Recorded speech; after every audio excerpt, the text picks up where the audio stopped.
on there of you? There's a batch over there, 40. How many? 40. In the bus?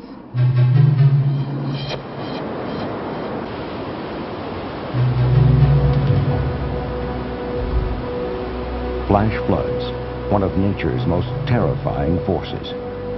Every year they kill hundreds of Americans, drive thousands from their homes, destroy billions of dollars worth of property.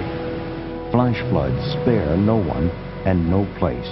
They happen in every state in the Union, on city streets, by rural streams, in mountain canyons, from heavy rain overhead, or from storms miles away. These are a few examples. July 1976, 139 people drowned or were crushed to death when 12 inches of rain fell in 6 hours, sending a wall of water plunging through Big Thompson Canyon, Colorado. August 1985, Cheyenne. 12 died in the biggest natural disaster ever to hit Wyoming. Many were trapped in cars on streets and roads when 7 inches of rain fell in 2 hours. June 1986, Pittsburgh. 9 died, millions in damage. 5 inches of rain fell in 90 minutes.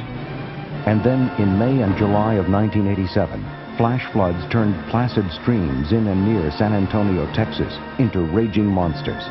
Charles Lovett and his son Charles Jr. were caught in the first one.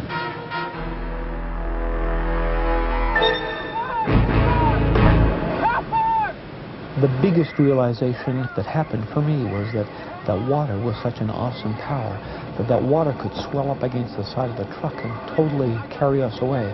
Truck and 2 human beings, and knowing, I guess, that we had no control over the situation. You can't imagine